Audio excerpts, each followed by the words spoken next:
Welcome to the episode. Today, we're going to be talking about whether if Guatemala should continue to recognize Taiwan or if it should recognize China instead. Guatemala City has some of the worst traffic in Central America.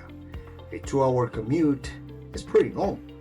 There is a multi-billion-dollar plan to fix it, but only one country might be willing to pay the bill. The catch, it would mean reneging on a 70-year-old friendship. Guatemala is one of the last countries in the world that still recognizes Taiwan instead of China. But China is already Guatemala's second largest trading partner, and the trade imbalance is enormous. Meanwhile, Central American countries that switch recognition to China, so trade deficits with China increase dramatically. So the question is no longer theoretical. Should Guatemala recognize China instead of Taiwan? And more importantly, what would Guatemala actually gain? I am Dr. Rene Padilla, and welcome to Policy and Development in the Americas, where we explore public policy, economics, and development across the Western Hemisphere. Even without diplomatic recognition, China is already one of Guatemala's largest trading partners. In fact, it is the second largest trading partner. Guatemala imports approximately $6.39 billion from China annually, but exports to China remain extremely small.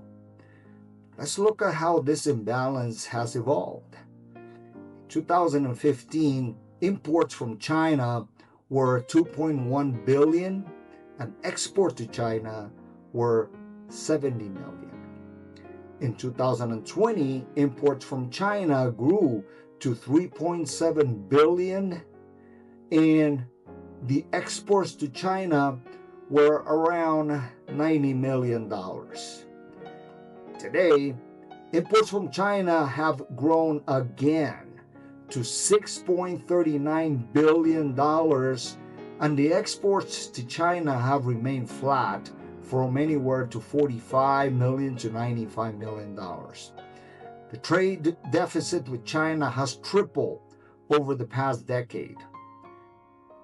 China now exports 70 to 100 times more to Guatemala than Guatemala exports to China.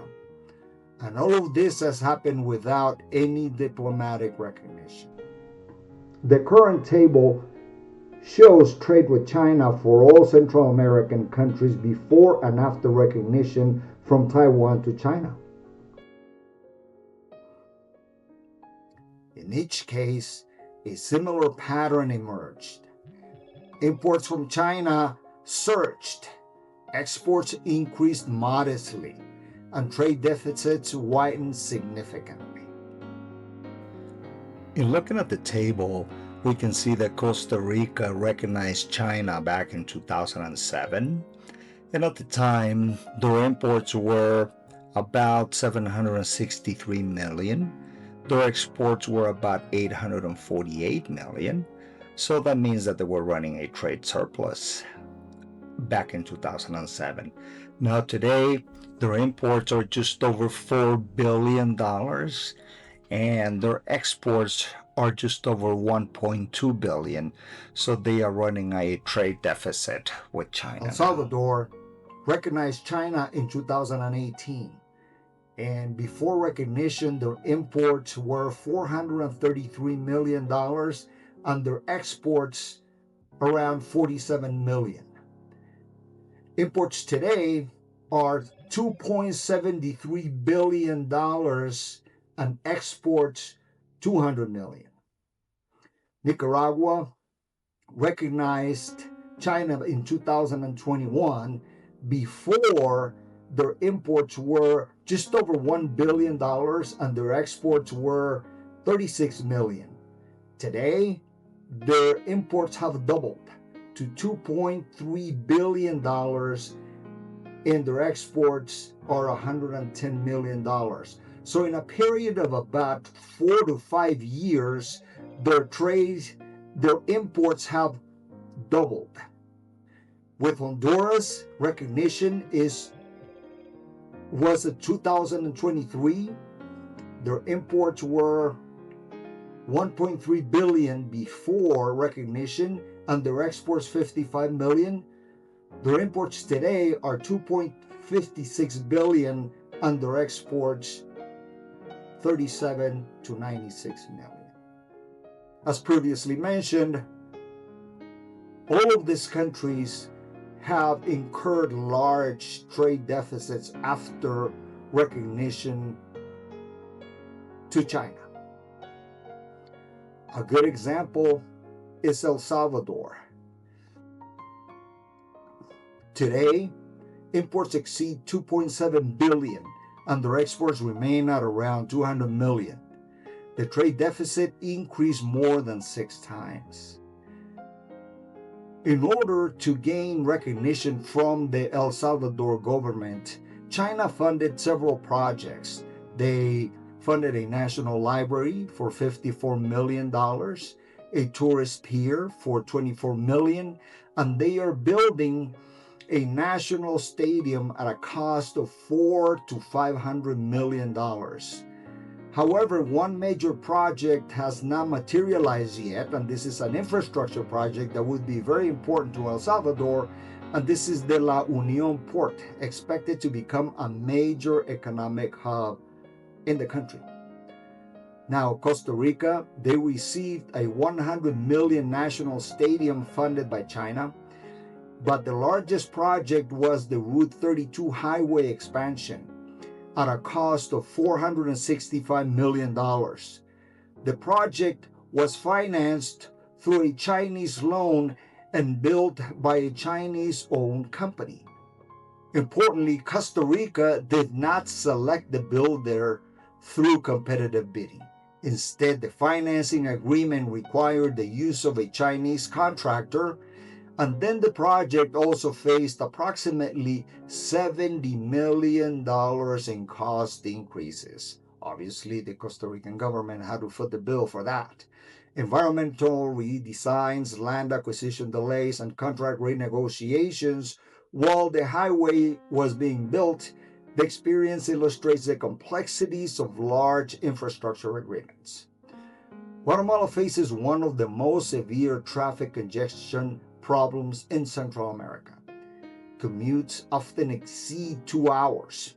Road infrastructure has not kept pace with population growth. The consequences include lost productivity, increased fuel consumption, higher transportation costs, and reduced competitiveness. A Korean engineering study commissioned by Guatemala's government and supported by South Korea's Development Cooperation Program examined solutions. The study was completed in 2022 and it proposed the following: the construction of a metropolitan ring road, major interchanges, traffic flow redesign, and smart traffic systems. Interchanges are multi-level highway connections designed to allow traffic to flow continuously. This includes overpasses, flyovers, multi-level highway junctions. This reduces congestion by eliminating stoplights and improving traffic flow.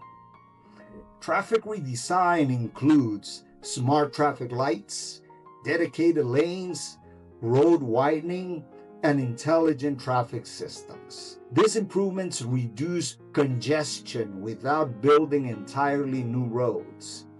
The estimated cost and timeline for the ring road is $500 million to $1.2 billion. The interchanges are estimated to cost $50 to $100 million, and each traffic redesign $50 to $150 million. The estimated timeline is planning 1 to 2 years, construction 4 to 7 years, for a total of 5 to 8 years from start to finish. Taiwan currently provides the following to Guatemala: They provide scholarships, between 50 and 70 scholarships annually for fields like engineering, medicine, agriculture, and technology. These are estimated at 1.2 million to 2.1 million annually. They also fund agricultural programs, coffee productivity improvements, small farm training, at estimated value of 3 million to 6 million annually.